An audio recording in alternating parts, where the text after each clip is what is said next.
കലിപ്പൻ മാഷിൻ്റെ മാൻപേട ഭാഗം 2. ഹൈറേഞ്ചിലേക്ക് one day trip plan ചെയ്ത് ഇറങ്ങിയതാണ് സഹപ്രവർത്തകരായ നിഷയും അശോകും വിനീതും താരയും പിന്നെ നമ്മുടെ സഹനായികയായ വീണയും. ഒരേ കമ്പനിയിൽ വർക്ക് ചെയ്യാൻ തുടങ്ങിയിട്ട് 2 വർഷത്തിലധികമായിരിക്കുന്നു. നിഷയും അശോകും പിന്നെ വിനീതും താരയും പ്രണയ ജോഡികളാണ്. വീണയ്ക്ക് ഇതുവരെ പ്രണയമൊന്നും സെറ്റായിട്ടില്ല. എല്ലാവരും കൂടി പ്ലാൻ ചെയ്ത് വർക്ക് ചെയ്യുന്ന ഓഫീസിൽ നിന്നും 2 ദിവസത്തേക്ക് ലീവെടുത്ത് മുങ്ങിയതാണ്. സ്വയം ആങ്ങളമാരെന്ന് പുകഴ്ത്തി അശോകും വിനീതും വീണയെ ഒരുപാട് കെയർ ചെയ്ത് കൊണ്ടു നടക്കും. കാരണം അവർക്കിടയിൽ ഏറ്റവും പ്രായം കുറഞ്ഞത് വീണയ്ക്കാണ്. ഇവരുടെ കൂടെ ട്രിപ്പിനില്ലെന്ന് ശടിച്ച വീണയെ നിർബന്ധിച്ച് കൂടെ കൂട്ടിയതും ഈ ആങ്ങളമാർ തന്നെ. പക്ഷെ സ്ഥലത്തെത്തിയപ്പോൾ പതിവ് പോലെ ആങ്ങളമാർ കൈയൊഴിഞ്ഞു. പ്രണയ ജോഡികളായവർ അവരുടെ ലോകത്ത് സ്വതവേ വിഹരിക്കുമ്പോൾ പ്രകൃതി ഭംഗിയൊക്കെ കണ്ട് പിന്നിലായത് വീണയാണ്. തന്നെ ഒറ്റയ്ക്കാക്കിയതിൽ വല്ലാത്ത അമർഷവും നീരസവും വീണയ്ക്ക് തോന്നിയെങ്കിലും ആ നഗരജീവിതത്തിൽ നിന്നും ഒരൊളിച്ചോട്ടം അവളും ആഗ്രഹിച്ചിരുന്നു. മുന്നിലെവിടെയോ വെള്ളച്ചാട്ടമുണ്ടെന്ന കേട്ടറിവിൽ പ്രതീക്ഷയോടെയാണ് 5 പേരുടെയും മുന്നോട്ടുള്ള കാട്ടുമൺപാതയിലൂടെയുള്ള ഈ നടപ്പ്. 6 മണിക്ക് മുൻപായി തിരിച്ചെത്തണം. കാട്ടുമൃഗങ്ങൾ ഇറങ്ങാൻ സാധ്യതയുണ്ട്. ഉച്ച കഴിഞ്ഞുള്ള നടപ്പായതിനാൽ ഫോറസ്റ്റ് ഉദ്യോഗസ്ഥർ നേരത്തെ തന്നെ അവർക്ക് മുന്നറിയിപ്പ് കൊടുത്തിരുന്നു. ത്രില്ലിംഗ് ട്രിപ്പിൻ്റെ അവസാനം അതുകൂടി കണ്ടിട്ട് മടങ്ങാമെന്നാണ് അവരുടെ ഉദ്ദേശം. സത്യത്തിൽ ഇതേപോലെയുള്ള ഒരു യാത്ര വീണയ്ക്ക് ആദ്യത്തെ അനുഭവമാണ്. അതവൾ നന്നായിട്ട് ആസ്വദിക്കുന്നുമുണ്ട്. കാട്ടുവഴിയരികിലെ പരിസരത്ത് കാണുന്ന മലയണ്ണാനെയും കുരങ്ങുകളെയും ഒക്കെ കണ്ട് വീണയുടെ നടത്തം പതിയെയായി. മുന്നിൽ പോയവർ ഫോട്ടോയും സെൽഫിയും എടുക്കുന്ന തിരക്കിൽ വീണയെ പാടെ മറന്നിരുന്നു. നടക്കുന്നതിനിടയിൽ വീണയുടെ ശ്രദ്ധ മറ്റൊന്നിലേക്ക് വഴിമാറി. പാതയരികിൽ നിന്നും കുറച്ച് അകലെയായി പാറമേലൊരാൾ തനിച്ചിരിക്കുന്നത് അവൾ കണ്ടു. ഇയാളെന്തിനാ ഈ കാട്ടിൽ ഇരുട്ട് വീഴുന്ന സമയത്ത് ഇവിടെ ഇരിക്കുന്നത്? അവൾ അവനെ ശ്രദ്ധിച്ചുകൊണ്ട് നടത്തത്തിൻ്റെ വേഗത കുറച്ചു. കാട്ടുവാസിയോ സാധാരണക്കാരനോ അല്ല. കണ്ടാൽ ഒരു ജെന്റിൽമാൻ ലുക്കുണ്ട്. ഏകദേശം 28-30 വയസ്സ് തോന്നിക്കും. അയാൾ കരയുകയാണെന്ന് തോന്നുന്നല്ലോ. അതെ, ഇടയ്ക്കിടയ്ക്ക് കണ്ണു തുടയ്ക്കുന്നുണ്ട്. വീണ സഡൻ ബ്രേക്ക് ഇട്ടതുപോലെ നിന്നു. ആ സമയം തന്നെ എന്തോ തീരുമാനിച്ചുറച്ച പോലെ ആ മനുഷ്യനും അവിടെ നിന്ന് എഴുന്നേറ്റിരുന്നു. വീണ അയാൾ എന്തു ചെയ്യുകയാണെന്ന് ആകാംക്ഷയോടെ സൂക്ഷ്മമായി നിരീക്ഷിച്ചു. പാറയിൽ നിന്നും ഇറങ്ങി അയാൾ കാടിനുള്ളിലേക്ക് പതിയെ നടക്കുകയാണ്. എങ്ങോട്ടായിരിക്കും ഇയാൾ പോകുന്നത്? വീണയുടെ ചുവടുകളുടെയും ലക്ഷ്യസ്ഥാനം മാറി ചലിച്ചു. ആകാംക്ഷയോടെ വീണയും അയാളുടെ പിറകെ വച്ചു പിടിച്ചു. വന്യമൃഗങ്ങളുണ്ട്, അകത്തേക്ക് പ്രവേശനമില്ല, സൂക്ഷിക്കുക എന്നെഴുതിയ ജാഗ്രതാ ബോർഡ് താഴെ വീണു മറിഞ്ഞു കിടക്കുന്നതിനാൽ വീണയത് ശ്രദ്ധിച്ചില്ല. കുറച്ചു ദൂരം പിന്നിട്ടപ്പോൾ പിറകിൽ വന്ന വീണ ക്ഷമ നശിച്ച് അയാളോട് ചോദിച്ചു, ഒന്ന് നിൽക്കൂ, താനിതെങ്ങോട്ട് പോവാ? കാടിനുള്ളിലെ അപരിചിതമായ പെൺശബ്ദം കേട്ട് ഞെട്ടലോടെ അയാൾ തിരിഞ്ഞു നോക്കി. ഈ കാട്ടിൽ തൻ്റെ മുന്നിൽ ഒരു പെൺകുട്ടി നിൽക്കുന്നു. ഇതാരെന്ന മട്ടിൽ അവൻ്റെ കണ്ണുകൾ വികസിച്ചു. നീ ഏതാടി പെണ്ണെ? നീ ഇതെങ്ങോട്ടാ ഈ കാട്ടിലൂടെ? ആദ്യത്തെ അമ്പരപ്പ് മാറി അവൻ അവളോട് ചോദിച്ചു. ആ നിമിഷമാണ് താൻ എവിടെയാണെന്ന ചിന്ത അവൾക്ക് പോലും തോന്നി തുടങ്ങിയത്. അവൾ 4 ദിശയിലേക്കും കണ്ണോടിച്ചു. നീയും എന്നെപ്പോലെ ചാകാൻ ഇറങ്ങിയതാണോ? അവളിലെ ഞെട്ടൽ മാറും മുൻപേ അവൻ്റെ വാക്കുകൾ അവളിൽ ഉൾക്കിടിലം തീർത്തു. ചാകാനോ? എന്തിന്? പിന്നെ നീ എന്താ ഈ കാട്ടിൽ? ഇയാളിരുന്ന് കരയുന്ന കണ്ടു. എന്താന്ന് ചോദിക്കാമെന്ന് കരുതി വന്നതാ. ഇത്ര ദൂരമോ? അവൻ കണ്ണുമിഴിച്ചു. നിനക്ക് വട്ടാണോ? തിരിച്ചു പോ. അവൾ തിരിഞ്ഞതും ഇടുപ്പിലൂടെ അവളെ വരിഞ്ഞു ചുറ്റി ഒരു വലിയ മരത്തിനു മറവിലേക്ക് അവൻ വേഗം മാറി. എന്താ നടക്കുന്നതെന്ന് വീണയ്ക്ക് മനസ്സിലായില്ല. ഉൾക്കിടിലത്തോടെ അവൾ എന്താന്ന് ചോദിച്ചു മുഴുമിപ്പിക്കും മുൻപേ ശബ്ദം പുറത്തേക്ക് വരാത്ത രീതിയിൽ അവളുടെ വാ അവൻ അമർത്തി പിടിച്ചു. കൈപ്പിടിയിൽ ഒതുങ്ങി നിന്ന് അവൻ്റെ കണ്ണുകൾ പോകുന്ന ദിശയിലേക്ക് അവളുടെ നോട്ടവും ചെന്നെത്തി. സൈഡിലൂടെ മറഞ്ഞു നോക്കി കണ്ടത് ഒരു കാട്ടാനക്കൂട്ടം കടന്നു പോകുന്നതാണ്. ആ നിമിഷം അവളുടെ ഹൃദയമിടിപ്പ് അവന് കേൾക്കാമെന്നായി. അവറ്റകൾ പോകുന്നതിനനുസരിച്ച് അവർ മരത്തിനെ ചുറ്റിക്കൊണ്ട് മറഞ്ഞു മറഞ്ഞു നടന്നു. കൺവെട്ടത്ത് നിന്നും ആനകൾ ദൂരെ മറയുന്നതുവരെ ആ നിൽപ്പ് തുടർന്നു. ആനകൾ പോയെന്ന് ഉറപ്പിച്ച ശേഷം അവൻ കൈ അയച്ചു വീണയെ കൈപ്പിടിയിൽ നിന്നും മോചിപ്പിച്ചു. ഇപ്പോൾ കാണായിരുന്നു, നീയും ഞാനും ശവമായനെ. ഞാനത് ആഗ്രഹിച്ചു തന്നെ വന്നത്. പക്ഷെ നീയോ? നീ എന്തൊരു പെണ്ണാടി, നിനക്കെന്നെ അറിയാമോ? അവൾ ചുമലനക്കി. പിന്നെ നീ എന്തിനടിക്കോ പിറകെ വന്നേ? അവൻ ദേഷ്യത്തിൽ സ്വന്തം മുടി ഉലച്ചു വിട്ടു. വാ. അവൻ്റെ ഓരോ ഭാവങ്ങളും ദേഷ്യത്തിലായിരുന്നുവെങ്കിലും അവൾക്ക് അവനോട് ഭയമോ മറ്റകൽച്ചയോ തോന്നിയിരുന്നില്ല എന്നതാണ് വാസ്തവം. അവനെ അനുഗമിച്ച് പിന്നാലെ വീണയും നടന്നു. അവളെ തിരിച്ചു കൊണ്ടുവിടാനുള്ള അവൻ്റെ വിചാരവും പരിശ്രമവും പരാജയപ്പെട്ടു. വഴി തെറ്റിയിരിക്കുന്നു. നേരം ഇരുട്ടാകാനും ഇനി അധിക സമയമില്ല. ഇങ്ങോട്ട് വന്നപ്പോൾ തിരിച്ചു പോകണമെന്ന ഉദ്ദേശത്തോടെയല്ല വന്നത്. അതുകൊണ്ട് വഴിയൊന്നും നിശ്ചയമില്ല.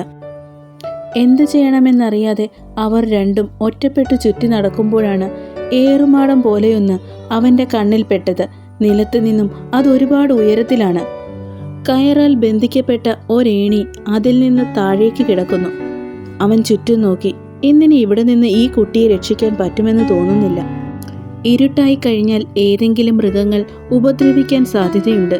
ഇന്ന് ഇതിൽ കഴിച്ചു കൂട്ടുന്നതാണ് ബുദ്ധി. ഇതിലും സുരക്ഷിതമായ ഒരിടം ഇനി ഇവിടെ ഉണ്ടാകില്ല. ഈ വിവരം കേട്ട ജന്തു എന്തിനാണോ എൻ്റെ പിന്നാലെ വന്നത് മനസ്സിലാകുന്നില്ലല്ലോ. അല്ല, ഇതിന് ചിലപ്പോൾ വട്ടായിരിക്കുമോ? എന്തെങ്കിലും ആകട്ടെ, എങ്ങനെയെങ്കിലും ഈ ഒരു ദിവസം കഴിഞ്ഞാൽ മതിയായിരുന്നു. ഇതിനെ തലയിൽ നിന്ന് ഒഴിച്ചു വിടായിരുന്നു. അവളുടെ കയ്യിൽ പിടിച്ചു വലിച്ച് അവൻ അതിൻ്റെ മുന്നിൽ വന്നു നിന്നു. ഇയാൾ ഇതെങ്ങോട്ടാ എന്നെ വലിച്ചോണ്ട് പോകുന്നേ? വിട്. വീണ തൻ്റെ കൈമേലുള്ള അവൻ്റെ പിടുത്തം കുടഞ്ഞെറിയുവാൻ ശ്രമിച്ചുകൊണ്ടിരിക്കെ അവൻ ആജ്ഞാപിച്ചു. ഡി, ഇതിൽ പിടിച്ച് മുകളിലേക്ക് കയറ്. അവൻ്റെ കണ്ണുകൾ പോയ ഇടത്തേക്ക് അവൾ തലയുയർത്തി നോക്കി. നല്ല ഉയരത്തിൽ നിന്നും ഒരു കയറിണി താഴേക്ക് തൂങ്ങിക്കിടപ്പുണ്ട്. ഇതിലൂടെ കയറാനോ? എനിക്ക് പേടിയാ. വീണ അതിൽ കയറാൻ കൂട്ടാക്കാതെ മടിച്ചു നിന്നു. ഒരു പരിചയമില്ലാത്ത എൻ്റെ പിറകെ വരാൻ അവൾക്ക് പേടിയില്ലായിരുന്നു. ഇപ്പോൾ പേടിയാ പോലും. കൊച്ചെ, കളിക്കാതെ പറയുന്നത് കേൾക്ക്. എനിക്ക് പറ്റില്ല, ഞാനിതിലൊന്നും കയറില്ല. ഇത് കണ്ടിട്ട് തന്നെ പേടിയാവുന്നു. കയറ് പൊട്ടിയ തവിട് പൊടിയ അവസ്ഥ. ഇവിടെ നിന്നാ പിന്നെ പേടിക്കേണ്ട ആവശ്യമേ വരില്ലല്ലോ. അവൻ്റെ മുഖത്തെ ഭാവം അവൾക്ക് മനസ്സിലായില്ല. നീ ഉണ്ടക്കണ്ണ് മുഴിപ്പിച്ച് നോക്കണ്ട. വല്ല ജീവിയുടെ വയറ്റിലാകണ്ടെങ്കിൽ മുകളിലോട്ട് കയറിപ്പോകാൻ നോക്ക്. വീണ നിസ്സഹായയായി അവനെ നോക്കി. കയറേണി പൊട്ടിയാൽ കൈയും കാലും മുടിയുമെന്നതിൽ സംശയമേയില്ല. അങ്ങനെയൊരു ആശങ്ക അവനിലുമുണ്ടായിരുന്നു. മറ്റു വഴിയില്ലാത്തതിനാൽ ഇതിന് ശ്രമിച്ചേ പറ്റൂ. മിഴിച്ചു നിൽക്കാതെ കേറ് പെണ്ണെ അങ്ങോട്ട്. മടിച്ചു നിന്ന് അവളെ ഒരു വിധത്തിൽ നിർബന്ധിച്ചവൻ മുകളിലേക്ക് കയറ്റിവിട്ടു. വീണ മുകളിലെത്തി എന്നുറപ്പായതും അവനും അതിൽ കൂടി മുകളിലേക്ക് കയറി. സുരക്ഷിതമായ സ്ഥാനത്തെത്തിയ ആശ്വാസത്തിൽ അവൻ അവിടേക്കിരുന്നു. വീണയും അവൾക്ക് പറ്റിയ ഒരു സ്ഥാനം കണ്ടുപിടിച്ച് ഒരു വശത്തിരിപ്പായി. അല്ലടി കൊച്ചെ, നീ തനിച്ചാവില്ലല്ലോ ഇങ്ങോട്ട് വന്നത്. കൂടെയുള്ളവർ നിന്നെ തിരക്കില്ലേ? അതോ നിന്നെപ്പോലെയുള്ള വട്ടുകേസുകൾ തന്നെയാണോ കൂടെയുള്ളത്? അപ്പോഴാണ് അവൾ അവരെപ്പറ്റി ഓർത്തത് തന്നെ. 4 എണ്ണവും എന്നെ കാണാതെ ഇപ്പോൾ പേടിച്ച് ചത്തു കാണും. വീണ അതോർക്കെ പൊട്ടിച്ചിരിച്ചു. അവളുടെ വ്യത്യസ്തമായ ഭാവം കണ്ട് അവന് അതിശയം തോന്നി. ഇതേ സമയം വീണയെ കാണാതെ അവളെ ശ്രദ്ധിക്കാഞ്ഞതിൽ സ്വയം പഴിച്ചവർ 4 പേരും ടെൻഷൻ അടിച്ച് 4 ദിക്കിലും ഓടി നടന്നു. ഒടുവിലവർ വീണയെ കണ്ടെത്താനാകാതെ നിസ്സഹായരായി നിന്നു. വേറെ നിവൃത്തിയില്ലെന്ന് ഉറപ്പായതും ഫോറസ്റ്റ് ഗാർഡ്സുകളുമായി ബന്ധപ്പെട്ടു. പെട്ടെന്ന് തന്നെ അവരും വീണയെ അന്വേഷിക്കുവാൻ തുടങ്ങി. നേരം വൈകിയതിനാൽ അതുമൂലമുള്ള പ്രതികൂല അവസ്ഥ അന്വേഷണത്തെ സാരമായി ബാധിച്ചു. വീണ മുന്നിലിരിക്കുന്നവനെ അടിപിടിയൊന്ന് നോക്കി. കണ്ടിട്ട് വലിയ കുഴപ്പമൊന്നും തോന്നുന്നില്ലല്ലോ. ഇയാളെന്തിനാ ഇത്ര വിചിത്രമായ രീതിയിൽ ചാകാൻ പോയെ? നീ എന്തിനാ അതറിയുന്നേ? നിനക്ക് നിന്റെ കാര്യം നോക്കിയാൽ പോരെ?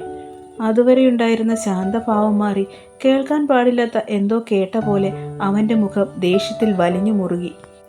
ചുമ്മാ ഏറെ പിടിക്കാതെ സാറേ, എന്താണെന്ന് വെച്ചാൽ പറയുന്നേ. എന്തായാലും നമ്മൾ 2 പേരും ഇവിടെ പെട്ടു. സമയം കളയാൻ എൻ്റർടൈൻമെൻറ്റിന് പോലും ഒന്നുമില്ല ഇവിടെ. നാളത്തെ സൂര്യോദയം നമ്മൾ കാണുമെന്ന് പോലും ഉറപ്പില്ല. ആ സ്ഥിതിക്ക് തൻ്റെ കഥയെങ്കിലും കേട്ട് സമയം കളയാമല്ലോ. സ്പെഷ്യൽ എൻ്റർടൈൻമെൻറ്റ് വേണമെങ്കിൽ നീ താഴെ ഇറങ്ങി നിൽക്ക്. വല്ല മൃഗങ്ങളും വന്നാൽ നിന്നെ വച്ച് കളിച്ചോളും. അതിലും വലിയ എൻ്റർടൈൻമെൻറ്റ് വേറെ കാണില്ല. ഓ, തമാശയാണോ? ഇതിന് ഞാൻ ചിരിക്കണോ? അല്ലടി, കാര്യമായിട്ട് പറഞ്ഞതാ. ഇയാൾക്ക് പറ്റുമെങ്കിൽ ഇയാളുടെ കഥ പറ, അല്ലാതെ ഇതുപോലെ അളിഞ്ഞ കോമഡി പറയാൻ നിൽക്കണ്ട. കുറച്ചു നേരം അവർ തമ്മിലൊന്നും മിണ്ടിയില്ല. വീണയും കൂടുതലൊന്നും ചോദിക്കാനും നിന്നില്ല. പറയാൻ മനസ്സുണ്ടെങ്കിൽ പറയട്ടെന്ന് കരുതി. ഒരാളുടെ വ്യക്തിസ്വാതന്ത്ര്യത്തിൽ കയറി ഇടപെടുന്നത് ശരിയല്ലെന്ന് അവൾക്കറിയാം. എന്നാലും അയാൾ ആത്മഹത്യക്ക് തിരഞ്ഞെടുത്ത രീതി വ്യത്യസ്തമായതിനാൽ അതിൻ്റെ കാരണമറിയാനൊരു കൗതുകം. വീണ ഇടയ്ക്കിടയ്ക്ക് അവനെ ഒളികണ്ണിട്ട് നോക്കി. കക്ഷി മറ്റെവിടെയോ അലക്ഷ്യമായി നോട്ടം പായിച്ച് കാര്യമായ ചിന്തയിലാണ്. കണ്ണുകളുടെ ചലനം മാറാതെ മൗനാന്തരീക്ഷം ഭേദിച്ച് അവൻ്റെ ശബ്ദം പുറത്തേക്ക് വന്നു. അത് ഞാൻ സ്നേഹിച്ച പെണ്ണ് എന്നെ ചതിച്ചിട്ട് പോയി. അത് കേട്ട നിമിഷം അവൾ പൊട്ടിച്ചിരിച്ചു.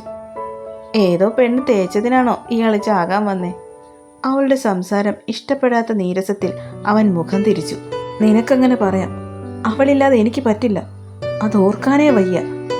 അവനിൽ നിന്ന് വന്നത് ദേഷ്യത്തിൻ്റെയും വിഷമത്തിൻ്റെയും കനത്ത ശബ്ദമായിരുന്നു. അവൻ്റെ ഉള്ളു വിങ്ങുന്നത് മുഖത്തു നിന്നും വായിച്ചെടുക്കാം. അത് കണ്ട ഭാവം നടിക്കാതെ വീണ തുടർന്നു. എത്ര നാളായി തുടങ്ങിയിട്ട്? 4 കൊല്ലം, അവൻ മടിയോടുകൂടി പറഞ്ഞു. അത്രയുള്ളൂ? ഞാൻ വിചാരിച്ചു കുട്ടിക്കാലം മുതലുള്ള പ്രണയമാണെന്ന്. അവളുടെ സംസാരം അവനെ ശരിക്കും ചൊടിപ്പിക്കുന്നതായിരുന്നു. എന്തായാലും ഇപ്പോൾ ഇവളെ സഹിച്ചേ പറ്റൂ എന്നുള്ളത് കൊണ്ട് അവൻ അതൊക്കെ ക്ഷമിച്ച് കടിച്ചു പിടിച്ചിരുന്നു. എന്തുകൊണ്ടാണ് താനവളെ പ്രണയിച്ചേ? തൻ്റെ കഥ കേൾക്കാനുള്ള കൗതുകമാണോ, അതോ തന്നെ കളിയാക്കാനുള്ള മറ്റൊരു ആയുധം തിരയുകയാണോ അവളെന്ന ചിന്തയിലായിരുന്നു അവൻ. അവൻ്റെ ഭാവം മാറി മുഖത്തൽപ്പം തെളിച്ചം വെച്ചു. അതവൾ ശ്രദ്ധിച്ചു. നല്ല സുന്ദരിയാ. നല്ല വിദ്യാഭ്യാസമുണ്ട്. പിന്നെ പിന്നെ ഞങ്ങളെപ്പോലെ സാമ്പത്തികമുണ്ട്. ഇയാളപ്പോൾ സമ്പത്ത് നോക്കിയാണോ പ്രണയിച്ച്? അത് പിന്നെ വീട്ടുകാർ തമ്മിൽ ആലോചിക്കുമ്പോൾ അതൊരു പ്രശ്നമാകരുതല്ലോ. കൊള്ളാം, നല്ല ഒന്നാന്തരം പ്രണയം. എൻ്റെ പ്രണയത്തെക്കുറിച്ച് പറയാൻ നിർബന്ധിച്ചിട്ട് അതറിഞ്ഞ ശേഷം നീ അത് വെച്ച് എന്നെ കളിയാക്കുവാണോ? ഹേയ്, അങ്ങനെയൊന്നുമില്ല. എൻ്റെ കോൺസെപ്റ്റിൽ പ്രണയമെന്ന് പറയുന്നത് ഇതൊന്നുമല്ല. അതാലോചിച്ച് ചിരിച്ചതാ. എന്നാൽ പ്രണയത്തെ പറ്റിയുള്ള ഇയാളുടെ കോൺസെപ്റ്റ് എന്തൊക്കെയാ? അതൊന്ന് കേൾക്കട്ടെ. നമ്മൾ പോലും അറിയാതെ നമ്മളുടെ ഉള്ളിലേക്ക് അയാൾ ഇടിച്ചു കയറണം. ബുദ്ധി തെറ്റെന്ന് പറയുമ്പോഴും മനസ്സ് വേണമെന്ന് കൊതിക്കണം. പ്രണയിക്കുന്ന ആളെ ഓർക്കുമ്പോൾ നമ്മൾ അറിയാതെ നമ്മുടെ ചുണ്ടിൽ മന്ദഹാസം വിരിയിക്കാൻ അയാൾക്ക് കഴിയും. മറ്റെന്തിനേക്കാളും ശോഭയുണ്ടായിരിക്കും ആ ചിരിക്ക്. പൂനിലാവ് ഉദിച്ച പോലെ പ്രകാശപൂരിതമാകും നമ്മുടെ മുഖം. നമ്മുടെ ഹൃദയമിടിപ്പിൻ്റെ താളം പോലും വേറൊന്നാകും. ആൾക്കൂട്ടത്തിനിടയിലും ആ മുഖം നമ്മൾ നിഷ്പ്രയാസം തിരഞ്ഞു കണ്ടെത്തും. നിർവചിക്കാനാകാത്ത പ്രത്യേക അനുഭൂതി അതിലൂടെയൊക്കെ നമുക്കുണ്ടാവും. ബുദ്ധിയും മനസ്സും തമ്മിൽ വലിയ പോരാട്ടം നടക്കുന്ന സമയം. പിന്നെ അങ്ങനെ ഒരുപാടുണ്ട്. നീ പ്രണയിക്കുന്നുണ്ടോ? വീണയുടെ സംസാരം ഇഷ്ടപ്പെടുന്നില്ലെങ്കിലും അവളെക്കുറിച്ച് അറിയുവാൻ അവനും വല്ലാത്ത കൗതുകം തോന്നി. ഇല്ല, ഇതുവരെ ഒന്നും സെറ്റായില്ല. ആരെങ്കിലും അങ്ങനെ സെറ്റായാലോ? അങ്ങനെ ആരും ഉണ്ടാവാൻ പോകുന്നില്ല. എൻ്റെ വീട്ടുകാർ സമ്മതിച്ചാലേ ഞാൻ നോക്കൂ. അതെന്താടോ പ്രണയത്തെ ഇത്രത്തോളം ഇഷ്ടപ്പെടുന്ന വർണ്ണിക്കുന്ന ആൾ ഇങ്ങനെയൊക്കെ പറയുന്നത്? എൻ്റെ ലൈഫ് ഒരു യുദ്ധക്കളമാവാൻ ഞാൻ ഇഷ്ടപ്പെടുന്നില്ലെന്നേ. എല്ലാം എല്ലായ്പ്പോഴും സമാധാനപൂർണ്ണമായിരിക്കണം, അത്ര തന്നെ, സിമ്പിൾ. പിന്നെ ഈ പ്രണയത്തെപ്പറ്റി നീ ഇത്ര കാര്യമായി സംസാരിച്ചതെങ്ങനെ? എന്തിന്? വെറുതെ. ഇതൊക്കെ അറിയാൻ സിമ്പിളല്ലേ. കുറച്ച് വായിക്കണം, റൊമാൻറ്റിക് മൂവീസ് കാണണം, പിന്നെ ഈ പറഞ്ഞ ഡയലോഗ്സൊക്കെ ഞാൻ അതിൽ നിന്ന് അടിച്ചു മാറ്റിയതാ. അവനത് കേട്ട് എല്ലാം മറന്ന് പൊട്ടിച്ചിരിച്ചു. കൂടെ വീണയും. അതൊക്കെ പോട്ടെ, ഇപ്പോൾ നിങ്ങൾക്കിടയിൽ എന്താ പ്രശ്നം? വീണ പിന്നെയും തുടക്ക സംഭാഷണത്തിലേക്ക് വന്നു. അവനിലെ ഭാവം പെട്ടെന്ന് മാറി. നിർവികാരത അവിടെ സ്ഥാനം പിടിച്ചു.